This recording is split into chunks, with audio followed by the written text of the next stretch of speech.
If I asked you to choose between these two options, which would you choose? A. Over the next 30 days, I will give you $1,000 a day. B. Over the next 30 days, I will give you a cent on the first day, 2 cents on the second day, 4 cents on the third day, 8 cents on the fourth day, and so on, duplicating every day. You have 3 seconds to decide, A or B. If you've chosen option A, congratulations! At the end of the 30 days, I'll have given you $30,000. Now, if you've chosen option B, I'll have given you $5,368,709.12. That's right. Here's the table to prove it. If you look carefully at the table, you'll see that by day 20, you'll still be thinking you made a terrible choice. But then, in those last 10 days of the month, everything changes. That's the power of exponential growth. Having a notion of exponential growth helps us understand the world in a way that is hard to do only intuitively. Let's see a couple of examples. When we hear on the news sentences like, inflation is at 10%, we don't really understand what it means. With simple math, it's easy to calculate what it means. Start with the number 70 and divide it by the growth rate in percent. In this example, 70 divided by 10% equals 7 years. So what the news is saying is that it will take only about 7 years for all the money you have now to be worth only half of what it's worth now. If you have $10,000 in the bank now, it means in 7 years, you will only have $5,000. Here's another example. If your boss promises you a 7% salary raise every year, that means it'll take you almost 10 years to double your current wages. 70 divided by 7% equals 10 years. So here's what all these mean for you. When it comes to exponential growth, do not trust your intuition. You don't have any. Accept it. We humans are evolved to understand linear growth, not exponential. What really helps is a calculator or the rule of 70, which we just discussed above. The rule of 70 is not 100% accurate. It's just a quick way to understand what the growth rates mean. The ancient Persians were well aware that people struggled with percentage growth rates. Here's an interesting story. There was once a wise courtier who presented the king with a chessboard. Moved by the gift, the king said to him, "Tell me how I can thank you." The courtier replied, "Your Highness, I want nothing more than for you to cover the chessboard with rice, putting 1 grain of rice on the first square, and then on every subsequent square, twice the previous number of grains." The king was astonished. "It's an honor to you, dear courtier, that you present such a modest request. But how much rice is that?" The king guessed about a sack. Only when his servants began the task, placing a grain on the first square, 2 grains of rice on the second square, 4 grains of rice on the third, and so on, did he realize that he would need more rice than was growing on Earth. So the lesson number 1 in this video is, never trust your intuition when it comes to exponential growth rates. Use a calculator or the rule of 70. Lesson number 2, sunk cost fallacy. When I was studying at the university, I decided to start dressing well. So one of the first things I did was buy expensive shoes. I wasn't a rich student, so it was quite a big deal for me. I went to the store with my close friend and chose the shoes together. After a few days, I realized that I didn't really like the shoes, and they felt very uncomfortable. I told my friend about the situation, and he offered to buy it for half the price. But I said no. So I kept wearing them despite the fact that they were uncomfortable and didn't really go well with the rest of my clothes. Finally, after a few weeks, I couldn't take it anymore and stopped wearing them. But I always kept them on the shelf in the entrance. For years, I carried those shoes from one house to another, and for years, they occupied space on the shelf. Not just that. Every time I entered or left the house, I saw them in the entrance, and they made me feel bad. But I still kept them. I couldn't simply throw them away or give them to someone. Why? Because I paid so much money for them. What happened to me is something called sunk cost fallacy. It's the tendency to value the energy we've already invested or the money we've already spent and ignore the energy or money we'll lose in the future. In other words, we keep our focus on the past, instead of on the future. The sunk cost fallacy is one of the most common cognitive biases we fall victim to.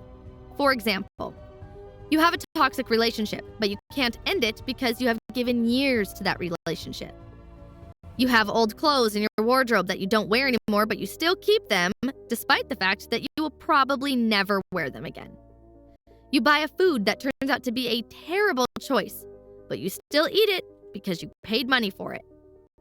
You have a business, but it isn't going well, but you still stick with it because you spent 2 years growing it. You buy a stock and after a few days it drops by 50% and you want to sell it, but you say to yourself, I can't sell it now because it's lost 50% of its value. This type of thinking is irrational and a perfect example for the sunk cost fallacy. How much you've paid for that stock should have no impact on your future decision whether to sell it or keep it. The acquisition price, the price you paid for it, should play no role.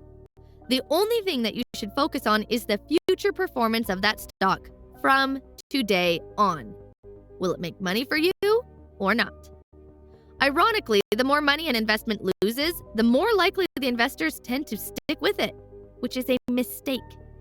Okay, now that you understand sunk cost fallacy, here's how you can apply it to your own life. Number 1, don't look back. Whether it's the price you paid for it or the time and the energy you spent, it's irrelevant. See every day as a fresh day. Number 2, if you spend time researching something, let's say a stock, don't let that time spent impact your purchase decisions. To sum up, the sunk cost fallacy is a very severe and frequent trap that we face almost every day in life, in business, and especially in investing. The past is the past. Don't let it hurt your future.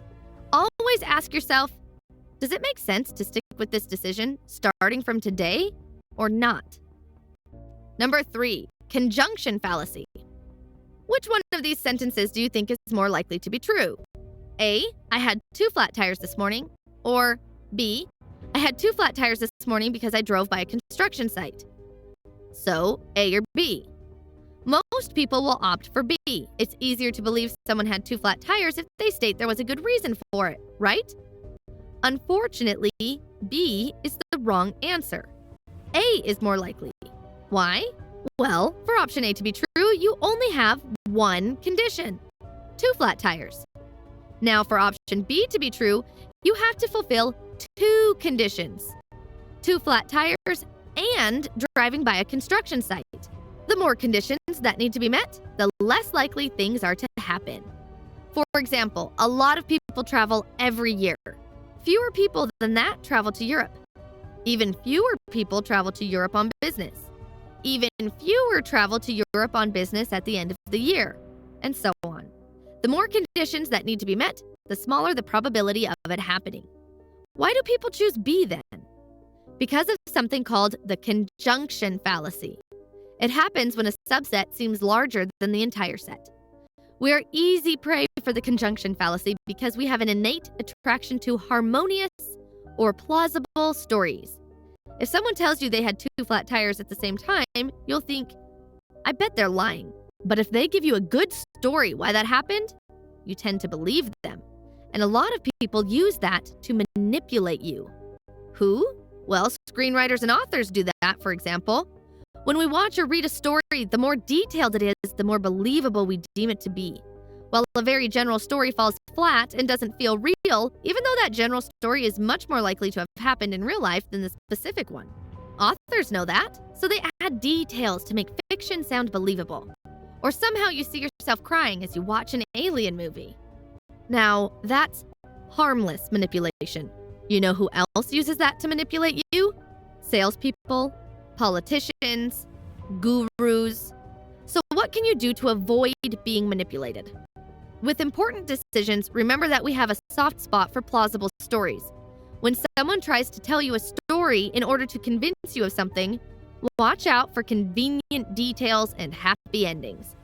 Remember, people will use any strategy they can to get you to do what they want. 4. Illusion of attention. In the 1990s, Harvard cognitive psychologists Daniel Simons and Christopher Chabris filmed 2 teams of students passing basketballs back and forth. In the video, one team wore black t-shirts, the other white ones. Viewers were asked to count how many times the players in the white t-shirts passed the ball. Both teams move in circles, weaving in and out, passing back and forth. In the middle of the video, something bizarre happens.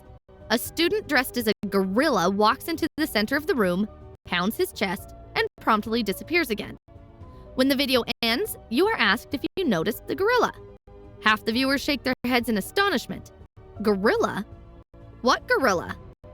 Now, if you know a gorilla is coming, you'll probably see it because your attention will be half on the players in the white t-shirts, half expecting the gorilla to show up. But if you have no idea, then your attention is so focused on counting that you'll probably miss everything else. This is how it works in life too.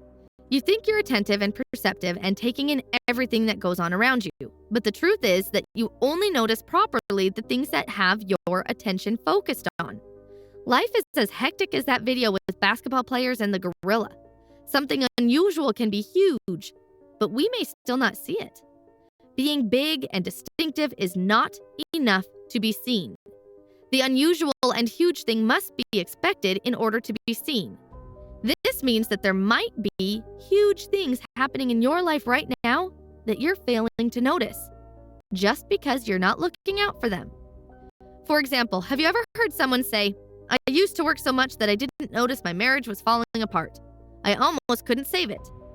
You might think, how could they not notice their marriage problems? It's such a big part of our lives, isn't it? Well, their attention was just completely focused on something else. That was work. So it's possible that they really didn't notice what was going on in the other aspects of their lives. The same might happen with our children, our careers, or our health. That is the reason we look back on our younger selves and say, "I can't believe I did that," or "I can't believe I didn't see that coming." To make sure the illusion of attention doesn't affect you more than you would like, here are a few exercises you can try. 1. Before you have an important event, confront unexpected scenarios. For example, what would you do if two of your managers started a big argument during your presentation tomorrow? Imagining absurd scenarios might help you see things from a different point of view and broaden your attention. 2. Meditate. Meditation helps you stay focused and clear-headed. 3. If you feel someone is trying to convince you or manipulate you, but you can't see why, hold back and wonder what they are not saying. Pay attention to silences as much as to noises. 4. Be in the present. Avoid allowing your mind to wander and try to think more about the events and people around you now than the past or the future. 5. Decision fatigue and information bias. Making decisions is exhausting, even when they're nice decisions. Have you ever tried to choose a hotel based on their comparisons on travel websites? Planning a trip is a perfect example of a positive situation that leaves us completely exhausted after all the comparing, analyzing, and choosing. This is called decision fatigue. Decision fatigue can be used against you. Many companies know that. If they get you tired of trying to choose between their products, you might end up not buying anything. They don't want that to happen, and that's why companies and stores are very selective about which products they offer you and very dedicated to facilitating your decision process. And here's where it gets dangerous to you. If you're tired because of decision fatigue, you get more susceptible to advertising and convincing. A persuasive sales clerk, and that's it. You've made an impulse buy you'll definitely regret later. So what can you do? If possible, choose to make important decisions in the morning when you are rested. If you can, choose mornings for situations where other people will have to decide things for you too, such as asking your boss for a salary raise. Make sure that your head and body are rested when you go shopping. The same goes for going to the bank or any other place where you'll have to make important decisions. Be always aware that the more options and choices you offer, the less likely that people will choose or take an action. When it comes to choices, less is more. For example, if I ask you to like this video, comment, subscribe to my channel, and share this video, it's more likely that you won't do any of it. I have a higher success rate if I ask just one thing, such as, if you're enjoying this video, hit that like button. 6. Social loafing. Have you ever noticed that if you are in a meeting with 3 people, you are much more likely to participate in the discussion compared to a meeting with 20 people. This is not only about shyness or exposure, it also happens because our brain understands that the more people working for a certain goal, the smaller each person's share of the effort needs to be. Scientists call this effect social loafing. It occurs when individual performance blends into the group effort and becomes smaller the more people the group has. You might think that in your department meetings, those who don't participate in the discussions are lazy. That's not the case. Social loafing is unconscious, and it happens even with animals, such as horses pulling on a wagon, for example. One horse is going to make a bigger effort to pull the wagon if it's alone than it would if it had another horse's help. Now that you know that, what can you do? If you're a leader, prefer to have small meetings with smaller sectors of your company instead of a big one. In case it's impossible, split the big team into smaller groups, as small as possible. If you want teamwork to be present in your company, assemble multi-specialization teams. For example, instead of having a team with marketing staff members, another team of economists, and a different one with developers, make sure each team has a marketing guy, an economist, and a developer, and that they work together instead of with other people with the same specialization as they do. If you're part of a group, make sure you and your team define specific individual tasks, so you make individual performances as visible as possible. This way your team won't be able to rely on 1 or 2 members to complete the task. 7. Simple logic. I'll ask you 2 questions. Pause the video if you have to, but don't cheat. Just go with the answer and the logic that comes to your mind. First question. In a department store, a ping pong paddle and a plastic ball cost $1.10. If the paddle costs $1 more than the ball, how much is the ball? Second question. In a textile factory, 5 machines take exactly 5 minutes to make 5 shirts. How many minutes will it take 100 machines to produce 100 shirts? Now, for each of these questions, there's an intuitive answer. Maybe these intuitive answers come to your mind quickly as you listen to the questions. 10 cents and 100 minutes. But these are the wrong answers. The correct ones are 5 cents and 5 minutes. The reason why our brain first thinks of the intuitive but wrong answers is obvious. We basically focus on the fact that the word 5 was repeated. So we repeat the words 100 too before we even think about it. Here's the scientific explanation. Thinking is more exhausting than sensing, so we tend to give in to intuition unless more effort is really required. This is quite easy to understand, but how it affects your life is harder to guess. Our intuition often prevents us from analyzing questions further, making us decide things based on emotion more than logic. This is true not only for silly logic problems, but also for big life decisions. So what can you do? If you feel very strongly about a subject, don't give in to intuition. Stop for a minute and ask yourself if you're allowing your emotions to cloud your logic. When you're shopping, a sales clerk might act hurriedly to influence you to make impulse purchases before you have time to think about them. Sales websites do this too by setting sales countdowns such as, "You have 3 minutes to enjoy this discounted price." Remember, you don't have to decide anything in a hurry. Even if your intuition tells you to buy something, take a few minutes to think about it logically. But never forget, not everything can be decided with logic, and sometimes it even shouldn't be done. If you've tried but can't find a logical reason to ignore a strong intuition, don't ignore it. Our emotions are also fine-tuned to protect us. 8. Social comparison bias. Let's suppose you work as a secretary. You are very aware of your skills and flaws. For example, you know that you are extremely organized and a great speaker, but you're still struggling with your French speaking skills and you're not very detail-oriented. One day, your boss realizes that you've been overloaded, and in order to relieve the burden on your shoulders, he asks for your help to hire another secretary, someone who will be your assistant from now on. The first candidate, Jordan, is a little clumsy and nervous, but he's very organized, just like you, and he admits he completely relates to your struggle with French. The second candidate, Barbara, looked very confident and has been fluently speaking French with your boss ever since she stepped foot into the office. When your boss asks you who you like the most, do you choose Jordan or Barbara? If you're like most people, you've chosen Jordan, the clumsy, insecure candidate who poses no threat to your job because his French is as poor as yours.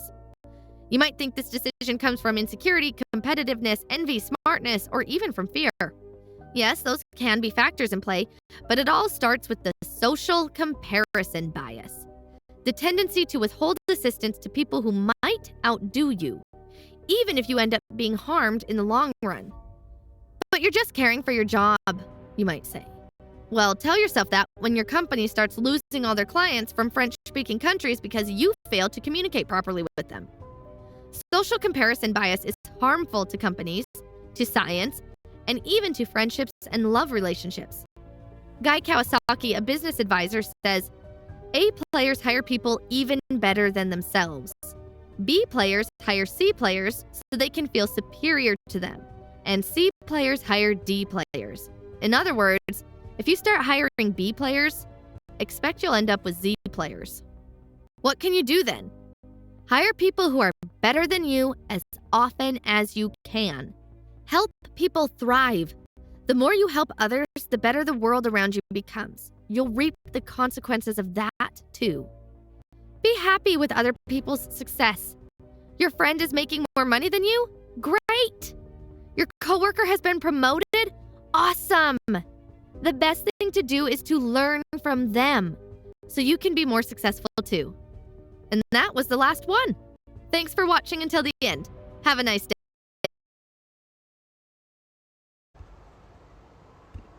Nếu bạn thấy video này hữu ích, hãy chia sẻ và hãy ấn subscribe